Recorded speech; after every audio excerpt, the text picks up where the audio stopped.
యాదగిరిగుట్టలో శ్రీ లక్ష్మీ నరసింహుడి సంప్రోక్షణ మహోత్సవాలు ఘనంగా జరుగుతున్నాయి. ఇవాళ మొదటి రోజు స్వామివారికి విశేష పూజలు చేశారు. ప్రధాన ఆలయంలో స్వస్తి వాచనం, విశ్వక్షేణాధారాధన సహా పలు కార్యక్రమాలు చేపట్టారు. ఆ తర్వాత తిరువీధి సేవపై స్వామివారి యాగశాలకు తీసుకొచ్చి అఖండ దీపారాధన, సాధ్యాంకురార్పణ చేశారు. 108 మంది ఋత్విక్కులు పూజల్లో పాల్గొన్నారు. 23 వరకు సంప్రోక్షణ మహోత్సవాలు జరగనున్నాయి. 23న గోపుర మహాకుంభాభిషేక ప్రతిష్ఠా మహోత్సవం జరగనుంది.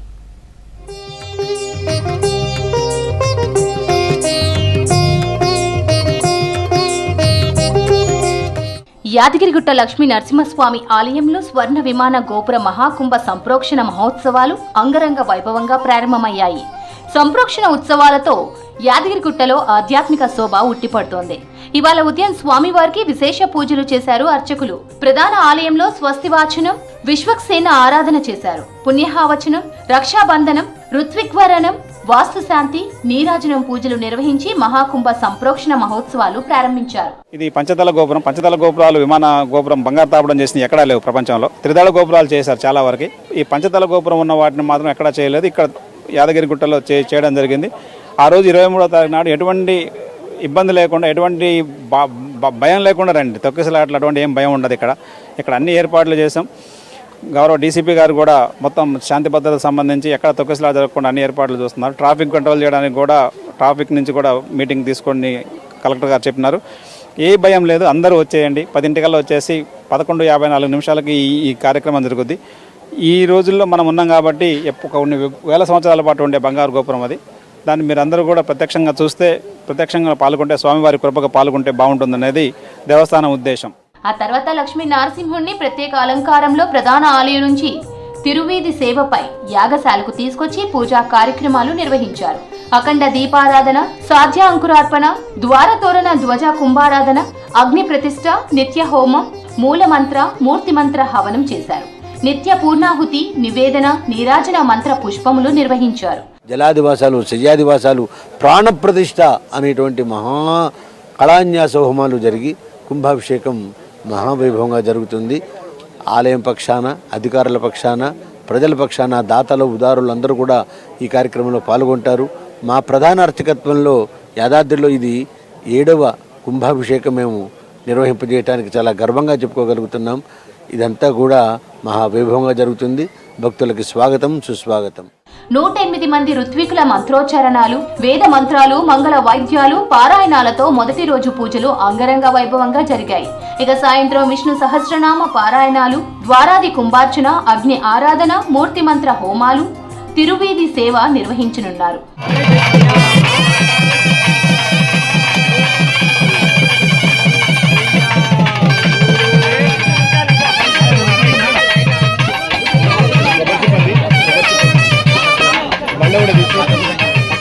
నరసింహుడి సంప్రోక్షణ మహోత్సవాలు ఈ నెల 23 వరకు కొనసాగనున్నాయి. 5 రోజుల పాటు సంప్రోక్షణ పంచకుండాత్మక యాగం నిర్వహించి 23న ఉదయం 11:45 దివ్య విమాన స్వర్ణ గోపుర మహాకుంభాభిషేక ప్రతిష్ఠా మహోత్సవం నిర్వహించనున్నారు అర్చకులు.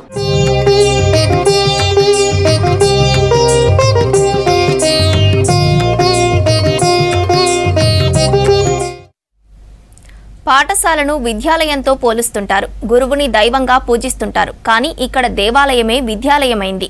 విద్యార్థులు చదువుకోవడానికి నీడైంది. గత ప్రభుత్వ నిర్లక్ష్యంతో విద్యార్థులు చదువుకునేందుకు పాఠశాల లేక ఆలయంలో క్లాసులు చెప్తున్నారు టీచర్లు. దుబ్బగూడ ప్రాథమిక పాఠశాలకు సొంత భవనం లేక ఇబ్బంది పడుతున్నారు విద్యార్థులు.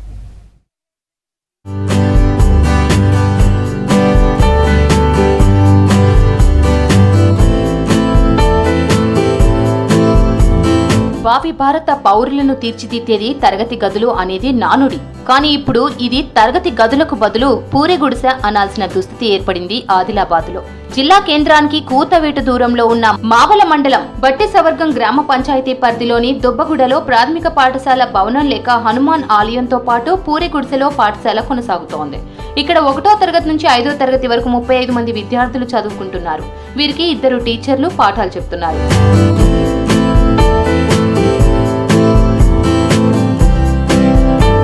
దుబ్బగూడ ప్రాథమిక పాఠశాలకు సొంత భవనం లేక నానా ఇబ్బందులు పడుతున్నారు విద్యార్థులు. వారి అవస్థలు చూడలేక తల్లిదండ్రులే డబ్బు జమ చేసి ఓ షెడ్డు నిర్మించారు. విద్యార్థుల సంఖ్య ఎక్కువగా ఉండడంతో ఆ షెడ్డు కూడా సరిపోవడం లేదు. దీంతో పక్కనే ఉన్న హనుమాన్ దేవాలయంలో 4, 5వ తరగతి విద్యార్థులకు పాఠాలు చెప్తున్నారు ఉపాధ్యాయులు. ఈ పాఠశాలలో 28 మంది విద్యార్థులు ఉన్నారు. విద్యార్థులందరూ రెగ్యులర్గా వస్తున్నారు. 2 ఉపాధ్యాయులు ఉన్నాం. ఒక ఉపాధ్యాయుడు మేడం డిఎడ్ ఇన్ సర్వీస్గా బిఎడ్ చేయడానికి వెళ్ళింది. ప్రస్తుతం నేను ఒక్కనే ఉన్నాను ఇప్పుడు ఇక్కడ. నా తోడు ఒక డిఎడ్ అభ్యర్థి రోజు వచ్చి వాళ్ళు కూడా పాఠాలు చెప్తున్నారు. ఇక్కడ ఎండాకాలం మాకు చాలా కష్టమవుతుంది. ఎందుకంటే ఇది మీద పైన రేకులు ఉన్నాయి, చుట్టూరుగా తడకలు ఉన్నాయి. కాబట్టి ఇక్కడ ఆల్రెడీ 2 ప్లాట్లు అలాట్ చేయబడ్డాయి గవర్నమెంట్ ద్వారా. ఈ ప్లాట్లలో ఆల్రెడీ కలెక్టర్ గారికి సోమవారం గ్రీవెన్స్ల అప్లికేషన్ ఇచ్చారు. కలెక్టర్ గారు కూడా తొందరలో ఈ బిల్డింగ్ శాంక్షన్ చేస్తానని వాళ్ళకు కూడా మాట ఇచ్చారు సార్. కాలనీ వాసులు కూడా హామీ ఇచ్చారు. మా పిల్లల్ని మేము ప్రైవేట్కి తోలేయకుండా ఇక్కడ బిల్డింగ్ అయితే ఇదే బిల్డింగ్ తోలేస్తామని కూడా వాళ్ళు నాకు హామీ ఇచ్చారు. కాబట్టి తొందరగా కలెక్టర్ గారు దీన్ని దృష్టిలో ఉంచుకొని బిల్డింగ్ శాంక్షన్ చేసి న్యాయం చేస్తారని కోరుతున్నాను. బీఆర్ఎస్ ప్రభుత్వం స్కూల్ బిల్డింగ్ మంజూరు చేయడంలో నిర్లక్ష్యంగా వ్యవహరించిందని విమర్శిస్తున్నారు దుబ్బగూడ వాసులు. బీఆర్ఎస్ హయాంలో అప్పటి మంత్రి దృష్టికి తీసుకెళ్లినా ఫలితం లేదన్నారు. చేస్తాం చూస్తామంటూ కాలం వెళ్లదీశారని ఆవేదన వ్యక్తం చేశారు. గతంలో పలుమార్లు జిల్లా అధికారులు వచ్చి చూశారే తప్ప స్కూల్ బిల్డింగ్ మంజూరు చేయలేదని చెప్పారు. స్కూల్ బిల్డింగ్ కోసం స్థలం ఉంది కానీ బిల్డింగ్ శాంక్షన్ లేదు. కాబట్టి మేమే కాలనీ వాసులము చందా వేసి రేకుల షెడ్ని వేయించుకున్నాము. ఇప్పుడు ప్రస్తుతానికి రేకుల షెడ్లో విద్య కొనసాగుతుంది. 30 మంది విద్యార్థులు ఉంటారు, 2 టీచర్లు ఉంటారు. కాబట్టి ఒక్క దాంట్లో రేకుల షెడ్లో చెప్పడానికి ఇబ్బంది కలుగుతుంది. కాబట్టి మేము ఇక్కడ హనుమాన్ మందిర్లోని కొంచెం తీసుకొని పిల్లలను కూర్చుండబెట్టడం జరిగింది. కావున దయతలిసి మా పిల్లలకు స్కూల్ బిల్డింగ్ శాంక్షన్ చేయాలని మేము కోరుకుంటున్నాం. నాకు ఇక్కడ స్కూల్కు స్థలం ఉంది కానీ ఎవరు పట్టించుకుంటలేరు, ఎవరు స్కూల్ కట్టిస్తలేరు. ఇక్కడ హనుమాన్ మందిర్ కింద పక్కన టీన్లు వేసుకొని అక్కడ పిల్లల్ని కూర్చోబెడుతుండ్రు. ఎండాకాలం బాగా కష్టమవుతుంది. ఫ్యాన్ లేదు, లాట్రిన్ లేదు, బాత్రూమ్ లేదు. టీచర్లకు కూడా బాగా ఇబ్బంది అవుతుంది, ఆడవాళ్లకు మగవాళ్లకు. దయచేసి మాకు స్కూల్ కట్టియాలని. స్కూల్ సమస్యను ప్రజావాణిలో కలెక్టర్ దృష్టికి తీసుకువెళ్లారు విద్యార్థుల తల్లిదండ్రులు. బడ్జెట్ లోటుతో స్కూల్ బిల్డింగ్ మంజూరు కాలేదని, బడ్జెట్ వచ్చిన వెంటనే స్కూల్ బిల్డింగ్ నిర్మిస్తామని కలెక్టర్ హామీ ఇచ్చారని తెలిపారు. గ్రామ పంచాయతీ పరిధిలోని మోడల్ కాలనీలో గత 13 సంవత్సరాల నుంచి ప్రభుత్వ ప్రాథమిక పాఠశాల నడుస్తున్నది. కానీ 30 మంది పిల్లలు ఉన్నారు, 2 టీచర్లు వస్తున్నారు ఇక్కడ. కానీ వాళ్ళకి సరైన వసతులు లేవు, పక్కా భవనం లేదు, టాయిలెట్స్ లేవు, వంటశాల లేదు. ఇవన్నీ ఇబ్బందులు ఎదుర్కొంటూ పిల్లలు 13 సంవత్సరాలకు ఇక్కడనే కొనసాగుతుంది. గత ప్రభుత్వంలో ఉన్నప్పుడు మినిస్టర్ గారు కూడా ఇక్కడ వచ్చి చూడడం జరిగింది. తర్వాత ఎమ్మెల్యే పాయల్ శంకర్ గారు కూడా గతంలో వచ్చి మాకు భవనం నిర్మాణం చేపిస్తామని చెప్పి వెళ్ళడం జరిగింది. తర్వాత మేము డిఈఓ గారికి అధికారులకు అందరికీ కలుస్తూనే ఉన్నాం తరచుగా. ఇక్కడ ఎండాకాలంలో ఇప్పుడు పిల్లలకు టీన్ల షెడ్ కింద చెప్పాలంటే చాలా ఇబ్బంది అవుతున్నది. వర్షాకాలంలో వర్షానికి ఇబ్బంది అవుతున్నది. చాలా వ్యయ ప్రయాసాల కోర్చి పిల్లలు ఇక్కడ చదువుకుంటున్నారు. మొత్తం నిరుపేదలు, వాళ్ళ తల్లిదండ్రులు ఇటుక బట్టీల మీద పనికి వెళ్తుంటారు. వాళ్ళు చాలా ఇబ్బందులలో ఉన్నారు పిల్లలు. జిల్లా కలెక్టర్ గారు మా ఆవేదన విని స్పందించి తొందరగా ఫండ్స్ రాగానే పక్క భవన నిర్మాణం చేపిస్తామని మాట కూడా ఇచ్చారు. స్కూల్ బిల్డింగ్ లేక విద్యార్థులు చదువుకోవడం ఇబ్బందిగా మారిందని, ప్రభుత్వం పాఠశాల నిర్మించి సమస్యను పరిష్కరించాలని వేడుకుంటున్నారు విద్యార్థుల తల్లిదండ్రులు.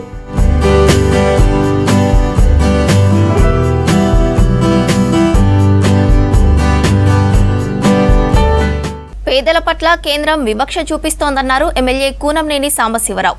ప్రజా కార్మిక వ్యతిరేక విధానాలను బీజేపీ అవలంబిస్తోందని ఆరోపించారు. భద్రాద్రి కొత్తగూడెం జిల్లా కేంద్రంలో బడ్జెట్కు వ్యతిరేకంగా వామపక్షాల ధర్నాలో పాల్గొన్నారు ఎమ్మెల్యే. ప్రభుత్వ రంగ సంస్థల ప్రైవేటీకరణను కేంద్రం ఆపాలని, రాష్ట్రాలకు నిధులు పెంచాలని డిమాండ్ చేశారు కూనంనేని.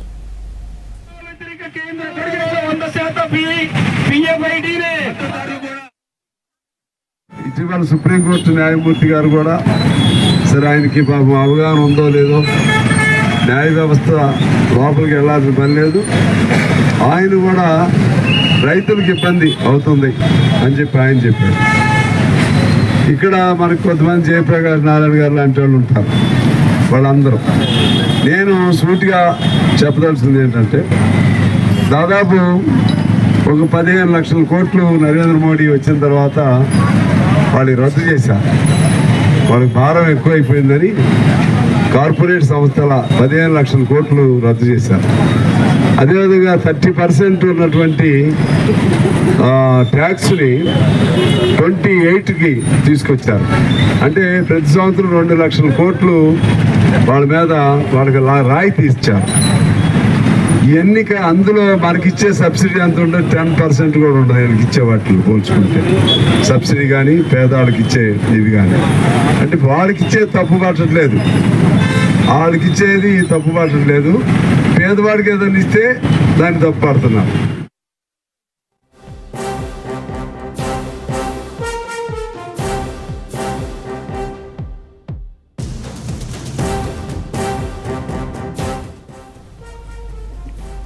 దేశవ్యాప్తంగా కులగణన బీసీ రిజర్వేషన్లు పెంచాలని కేంద్రానికి డిమాండ్ చేయనున్నారు ముఖ్యమంత్రి రేవంత్ రెడ్డి.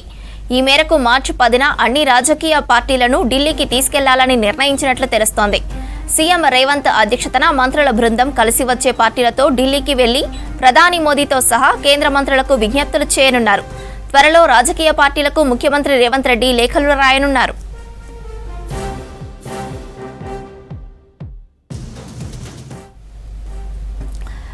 మరిన్ని డీటెయిల్స్ యాదగిరి అందిస్తారు. Yadagiri, CM Delhi tour plan పై అప్డేట్స్ ఏంటి?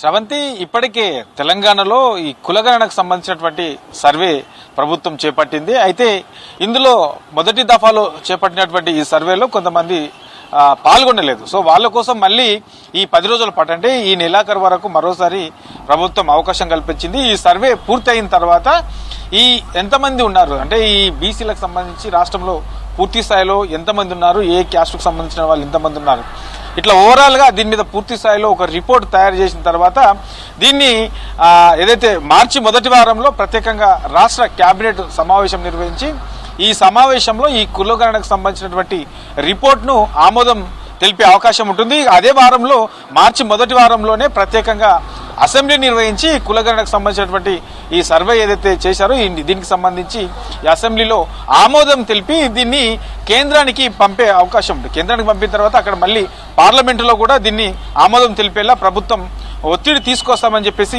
ఇప్పటికే ప్రకటించింది. కాబట్టి అందులో భాగంగానే సీఎం రేవంత్ రెడ్డి అధ్యక్షతన మంత్రుల బృందం అంతా కూడా మార్చి 10న ఢిల్లీకి వెళ్లే అవకాశం అయితే కనబడుతుంది. ఎందుకంటే అక్కడుండే పెద్దలందరినీ కలుస్తాం, తర్వాత కేంద్ర మంత్రులను కలుస్తాం, ప్రధానమంత్రి నరేంద్ర మోడీని కలుస్తాం, తర్వాత ఈ కులగణన సర్వేకి సంబంధించి, తర్వాత బీసీ రిజర్వేషన్లకు సంబంధించిన దాంట్లో పార్లమెంటులో బిల్లు పాస్ చేయాలని చెప్పేసి డిమాండ్ చేస్తామని చెప్పేసి ఇప్పటికే ప్రకటించారు. కాబట్టి అందులో భాగంగానే వచ్చే నెల 10న సీఎం అధ్యక్షతన మంత్రుల బృందం అంతా కూడా ఢిల్లీ వెళ్లనుంది. ఇక మంత్రుల బృందంతో పాటు కాంగ్రెస్ పార్టీకి సంబంధించినటువంటి నేతలతో పాటు ఇక రాష్ట్రంలో ఉన్నటువంటి ప్రతిపక్షాలకు సంబంధించి అన్ని రాజకీయ పార్టీల అధ్యక్షులు కూడా లేఖలు ప్రభుత్వ ఆధీనంలో లేఖలు రాయనున్నారు. అయితే దీనిలో ప్రధానంగా ఈ ఏదైతే బీసీలకు 42% రిజర్వేషన్లు ఇస్తామని చెప్పారో దానికి సంబంధించిన తర్వాత ఈ కులగణనకు సంబంధించి ఈ 2 అంశాలలో అన్ని రాజకీయ పార్టీలకు సంబంధించిన వాళ్ళు కూడా మద్దతు ఇవ్వాలని చెప్పేసి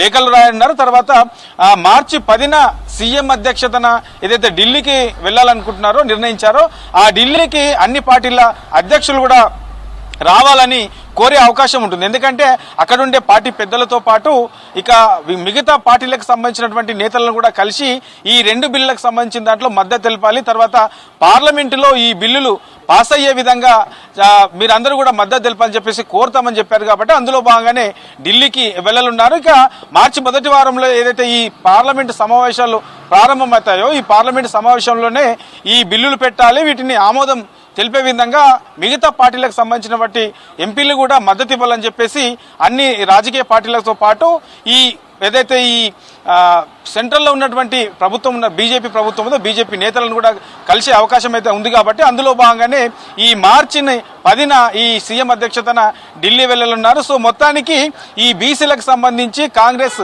ఎన్నికలలో భాగంగా ఎన్నికల హామీలో భాగంగా బీసీలకు 42% రిజర్వేషన్లు ఇస్తామని చెప్పేసి ఏదైతే మాట ఇచ్చారో ఆ మాటను నిలబెట్టుకునే ప్రయత్నం కాంగ్రెస్ చేస్తుంది. అందులో భాగంగానే ఏదైతే ఈ 42%కి సంబంధించి కులగణన పూర్తి స్థాయిలో ఈ నెల ఆఖరులోపు దీనికి సంబంధించి పూర్తి స్థాయిలో ఒక రిపోర్ట్ వస్తుంది. ఆ రిపోర్ట్ వచ్చిన తర్వాత ఈ అంశాలను కూడా పూర్తి స్థాయిలో ప్రత్యేకంగా క్యాబినెట్ పెట్టి క్యాబినెట్లో ఆమోదం తెలిపి ప్రత్యేక అసెంబ్లీ పెట్టి అసెంబ్లీలో ఇక్కడ ఆమోదం తెలిపిన తర్వాత దీన్ని కేంద్రం పైన ఒత్తిడి పెంచి కేంద్రం నుంచి కూడా పార్లమెంటులో ఈ బిల్లులకు ఆమోదం తెలిపే విధంగా ప్రభుత్వం అయితే కసరత్తు చేస్తుంది. ఆ దిశగానే ముందుకెళ్తుంది. ఇక మార్చి 10న షెడ్యూల్ కూడా ప్రధానంగా ఈ 2 అంశాల మీదనే ఉంటది. శ్రవంతి. Thank you Yadagiri. పుట్టుకతోనే వారంతా అందులు. అందమైన ప్రపంచాన్ని చూడాలని తపన. అందరిలా సమాజంలో తలెత్తుకొని జీవించాలని ఆరాటం. అందుకే చిన్న వయసులోనే అంధత్వాన్ని జయిస్తూ ఆత్మవిశ్వాసంతో అక్షరాలు నేర్చుకుంటున్నారు. అందరికంటే తామేమీ తక్కువ కాదన్నట్లుగా అన్ని రంగాల్లో ప్రతిభ చాటుతున్నారు. వారికి చదువుతో పాటు ఆటపాటలు, సాంకేతిక పరిజ్ఞానం అందిస్తోన్న వరంగల్ లూయిస్ అంధ పాఠశాలపై V6 ప్రత్యేక కథనం.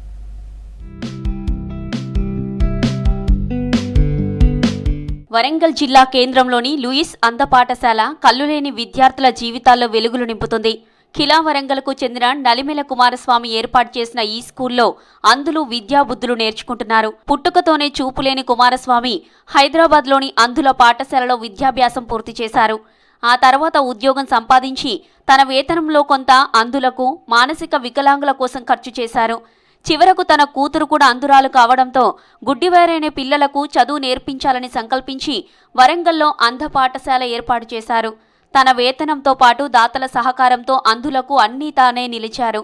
2021లో కుమారస్వామి మరణించడంతో ప్రస్తుతం ఆయన సతీమణి ఈ పాఠశాలను నడిపిస్తున్నారు.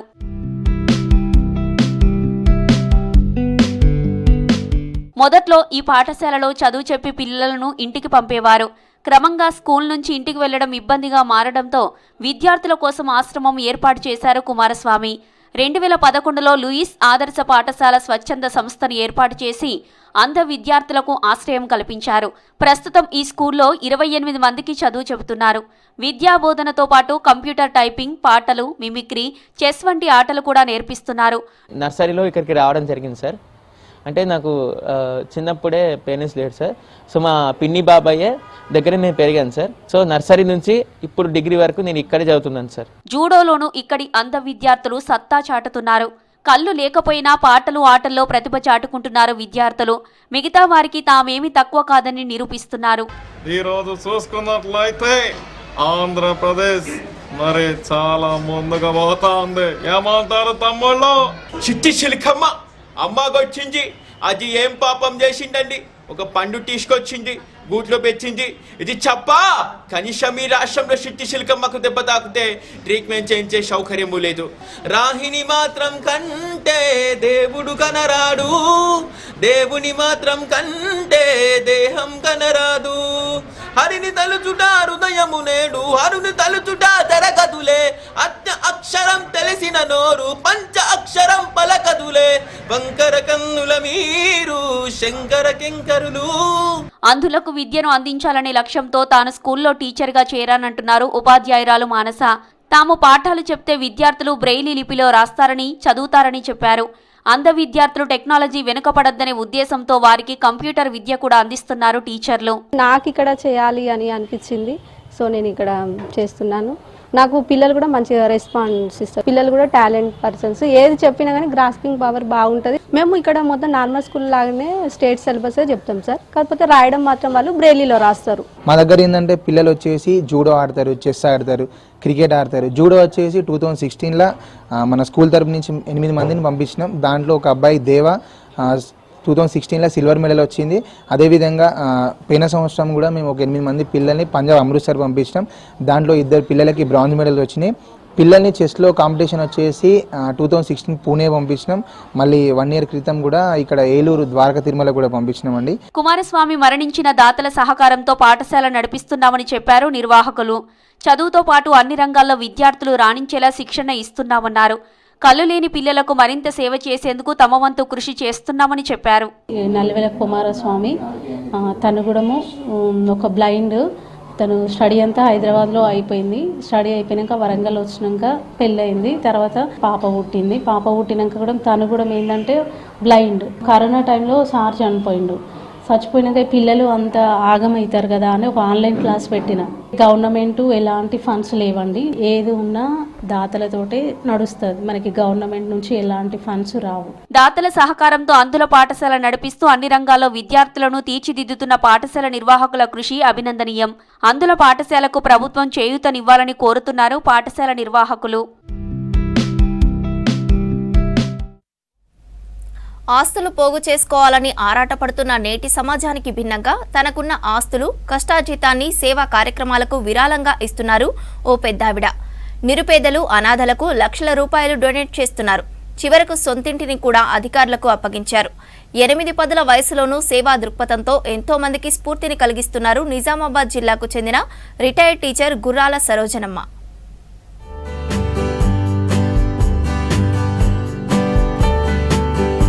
నిజామాబాద్ జిల్లా బోధన్ పట్టణానికి చెందిన గుర్రాల సరోజనమ్మ వయసు 84 ఏళ్లు. ఈమె ఓ మధ్యతరగతి వ్యవసాయ కుటుంబంలో జన్మించారు. ఉన్నత విద్యనభ్యసించి ప్రభుత్వ ఉపాధ్యాయురాలుగా ఉద్యోగం సంపాదించారు. ఆమె భర్త నిజాం షుగర్ ఫ్యాక్టరీలో పనిచేసేవారు. 1996లో సరోజనమ్మ రిటైర్ అయ్యారు. 2013లో భర్త మరణించారు. వీరికి సంతానం లేదు. ప్రస్తుతం తాను ఉద్యోగం చేసి సంపాదించిన ఆస్తులను స్వచ్ఛంద సేవా కార్యక్రమాలకు కేటాయిస్తూ ఆదర్శంగా నిలుస్తున్నారు సరోజనమ్మ. నిజామాబాద్ లోపల జెనెటిక్ మెడిసిన్స్ కోసానికి అమ్మ 2 లక్షల రూపాయలు డొనేషన్ చేసింది. అక్కడ ఆ సంఘం లోపల ఏం చేశారంటే అమ్మ పేరు మీదనే మెడికల్ హాల్ని నిర్మించి అక్కడ ఆ మందులు పేదవాళ్ళకు తక్కువ ధరకే ఇవ్వడానికి అవకాశం కల్పించి వాళ్ళు అక్కడ డాక్టర్లను పిలిపించి ట్రీట్మెంట్ చేయించుకుంటూ ఈ జెనెటిక్ పేరు మీద అమ్మ పేరు మీదనే మెడిసిన్స్ ఇవ్వడం జరుగుతుంది. అది ఆమె చేసిన సేవాభావానికి కృతజ్ఞతగా ఉంటున్నాను. రెంటెడ్ హౌజెస్లో ఉండేటువంటి వాళ్ళు ఎవరైనా చనిపోయినట్టయితే వాళ్ళకు కలిగేటువంటి ఇబ్బందులు ఆలోచించి వాళ్ళ శవం ఏదైతుందో లోపల రానియకుండా బయటనే ఉంచడం వల్ల దానికి చలించేసి ఇది ఏదైనా ఒకటి ఏర్పాటు చేస్తే బాగుంటుందని చెప్పేసి ఆ మదిలోకి రావడం, వెంటనే ఒక సంవత్సరం లోపల ఆలోచన చేసేసి సుమారు 20 లక్షల రూపాయల నిధులతోటి సొంత ఖర్చులతోటి ఆమె ధర్మస్థల కార్యక్రమాన్ని ఇక్కడ ఏర్పాటు చేశారు. అయితే దీనికి సంబంధించినటువంటి అన్నీ కూడా మరి ఇక్కడ ఉండడానికి అయితే అన్ని వసతులతో ఉంటే బాగుంటుందని చెప్పేసి అని ఆలోచన చేసి బాత్రూమ్స్ కానివ్వండి, ఒక కార్యక్రమాలు పూర్తిగా వాళ్ళకి కావాల్సినటువంటి అన్ని ఏర్పాటు చేసుకోవడానికి వీలు ఉండేటువంటి చేశారు. సరోజనమ్మకు బోధన్లో గోశాల రోడ్లో 180 గజాల్లో ₹1 కోటి విలువైన సొంత ఇల్లుంది. ఆ ఇంటిని Telangana all pensioners and retired persons association జిల్లా శాఖకు విరాళంగా ఇచ్చేశారు. ఇప్పుడు ఆ ఇంటిని నిరుద్యోగులకు ఉపాధి కల్పించేందుకు, వృత్తి శిక్షణకు, హెల్త్ క్యాంపుల నిర్వహణకు ఉపయోగిస్తున్నారు అధికారులు. లైబ్రరీలో కాంపిటేటివ్ ఎగ్జామినేషన్స్కు సరిపడా పుస్తకాలన్నీ కొనివ్వడం జరిగింది. అక్కడ వరకు వాళ్లకు అంటే చదువుకునేటటువంటి వారికి మరి ప్రాబ్లం ఉందంటే, వాటర్ ప్రాబ్లం ఉందంటే వాటర్ ప్లాంట్ కూడా డొనేట్ చేయడం జరిగింది. మరి వారి దయాగుణానికి చెప్పడానికి అసలు ఇంకా మాకు మాటలే రావు. అటువంటి పరిస్థితులలో ఆమె ఇప్పటికి కూడాను పెన్షన్లో తనకు కావలసినంత మినిమం అమౌంట్ మాత్రమే తీసుకొని మిగతావి ఎప్పటికప్పుడు ఎవరికో ఒకరికి ఏదో విధంగా సహాయం చేస్తూనే ఉంటుంది. ఆమె లైబ్రరీలో కూడా దాదాపుగా ఒక 40,000 రూపాయల పుస్తకాలు పోటీ పరీక్షలకు సంబంధించినటువంటి, అదేవిధంగా ఒక వాటర్ ప్లాంట్ కూడా ఏర్పాటు చేశారు. ఈ మధ్యనే సాలూరులో యూరినల్స్ టాయిలెట్స్ అవి లేవు కాబట్టి కట్టించారు. కాబట్టి ఆమెకి ఎక్కడ ఇబ్బంది ఉన్నదని తెలిసినప్పటికీ కూడా ప్రజాశ్రేయస్ దృష్ట్యా ఆమె తన సేవలను సద్విపరిచినందుకు మన బోధన ప్రజలంతా కూడా ఆమెకి కృతజ్ఞతాభావాన్ని చూపించాలనేటువంటి ఆశాభావాన్ని మనం వ్యక్తం చేస్తున్నాం. నిజామాబాద్ నగర కేంద్రంలో మల్లు స్వరాజ్యం మెమోరియల్ క్లినిక్ కు అనుబంధంగా జనరిక్ హాల్ కోసం ₹2 లక్షల విరాళమిచ్చారు సరోజనమ్మ. జనరల్ హాల్ నిర్వహణ బాధ్యతలు కూడా తీసుకున్నారు. రెంజల్ మండలంలో కందుకుర్తి త్రివేణి సంగమం దగ్గర గోదావరి నది ఒడ్డున ఉన్న గోశాలకు ₹1,00,000 విరాళమిచ్చారు.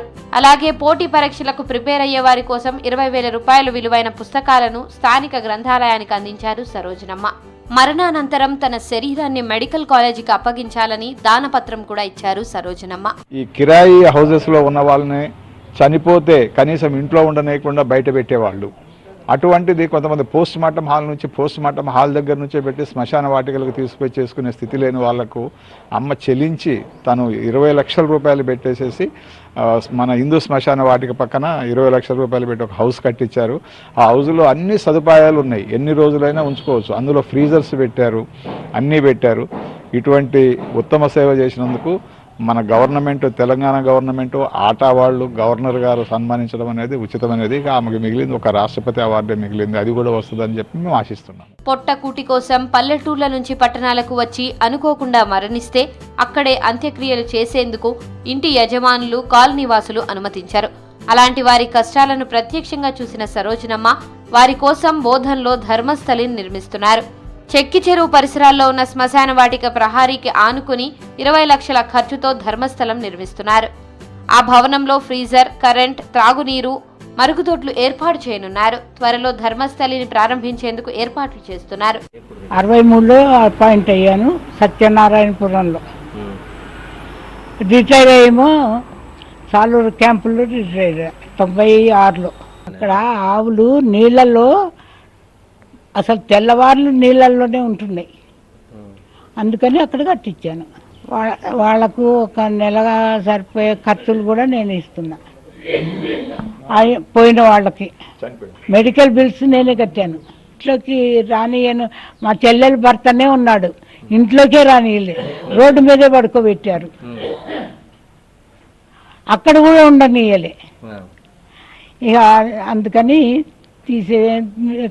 మనకు ఎక్కడో కట్టిస్తే లాభం లేదు, మన ఊళ్ళోనే మనం కట్టించుకోవాలి అని కట్టించాను. జీవితంలో చేసిన మంచి పనులే కడదాకా తోడుంటాయని నమ్ముతారు సరోజనమ్మ. ఆమె చేసే సేవలు అందరికీ స్ఫూర్తిదాయకమంటున్నారు స్థానికులు.